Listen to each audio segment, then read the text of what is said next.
Hello, Internet. I am here to cook some tofu with you. A lot of us don't care much for tofu. I love it, and I feel like you might love this recipe too. It's really simple, and if you don't have a lot of time, it's a quick meal. If you're not a fan of soy, there are other tofus available that are made with, for example, this one is made from fava bean. So for just 85 grams, you're getting 16 grams of protein. Woohoo! So we're gonna first start by taking our block of tofu, and you can chop it up however you like. You can cube it, you can finger it, whatever you like. I am going to cube it today because I have a toddler who prefers her food cubed.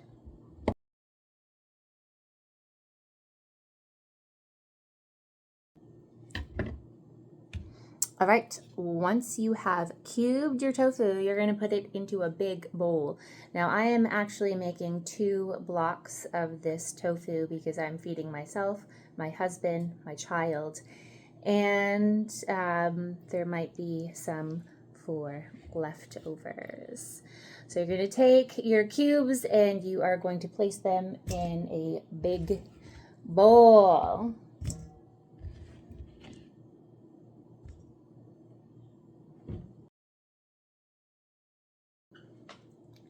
I'm back with my big bowl of tofu.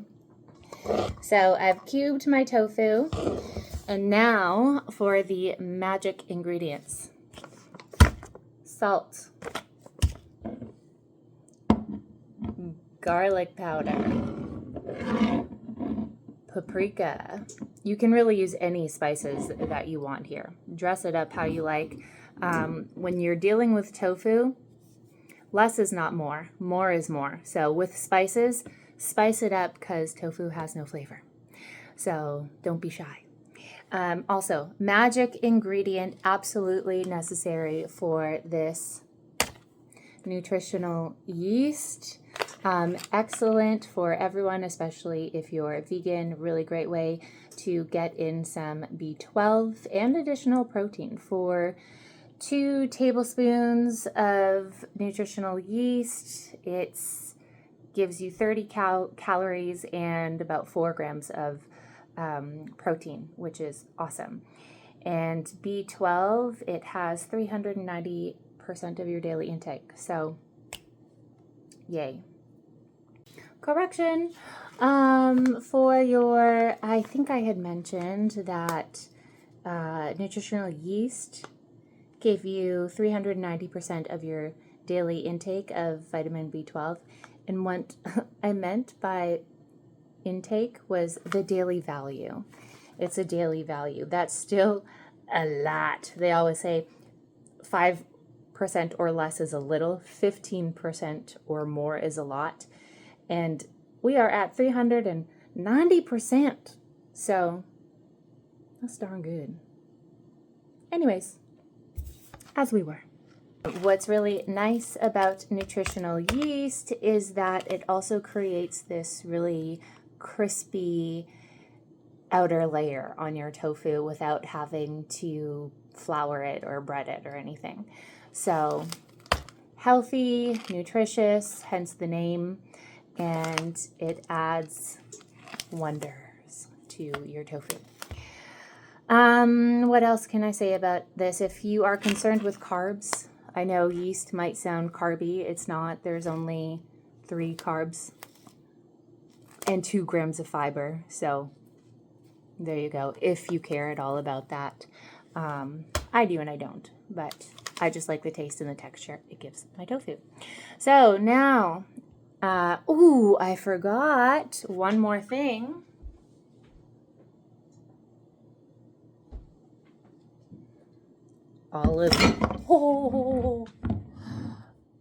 Olive oil.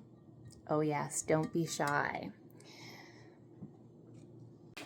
All right, and now we put all the ingredients into our tofu. Here we go. So I'm gonna start with a drizzle of olive oil, maybe like a good heaping tablespoon, maybe 2 tablespoons if you're cooking 2 packages of tofu. And then we are going to add some salt. You can do this in any order you want. This, I wouldn't even call this a recipe, but for the sake of it, let's call it a recipe. It's very free. You don't need to have exact ingredients. Just go with your gut. A pinch of salt. I'm being very generous in my pinch because, again, I have 2 blocks of tofu here. And again, tofu, as I said before, it doesn't have much taste. So here we go. Nice dusting of salt.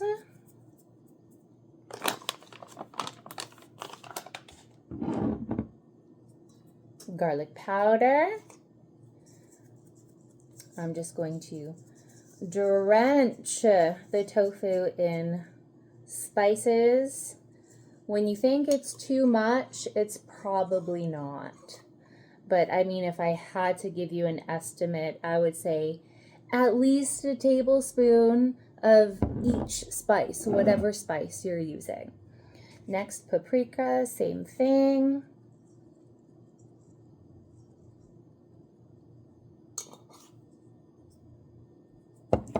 And then nutritional yeast. Don't be shy. Generous, a copious amount of nutritional yeast.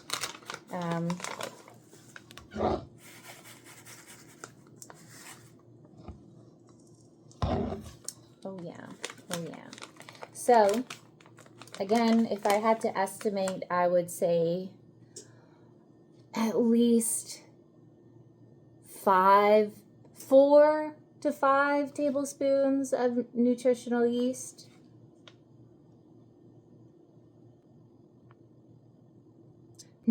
Maybe for one block, if I had to estimate, let's say maybe at least 3 tablespoons of nutritional yeast. If you're making 2 blocks because you want some leftover or you have a family to feed, don't be shy. Use like 6 tablespoons if you want. Now for the fun part, I'm gonna swirl it.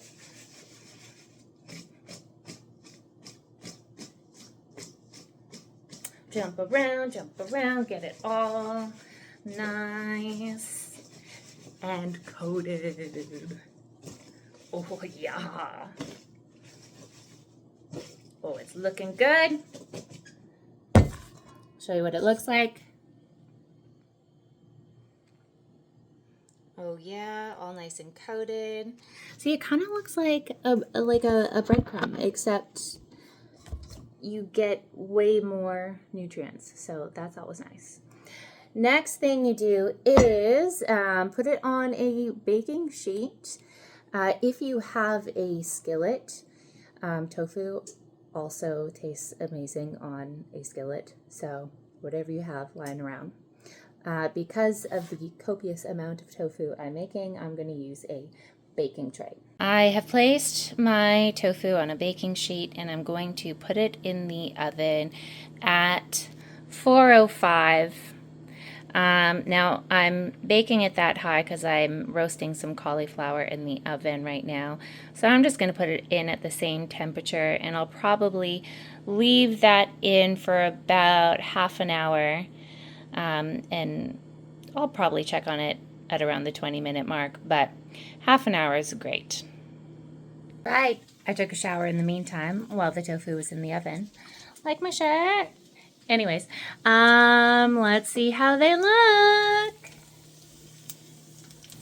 Oh, yes, that's what I'm talking about. You gotta try this recipe. You must. Also, This is great on like salads or rice bowls. Try it. Let me know what you think. I love it as much as I love my shirt.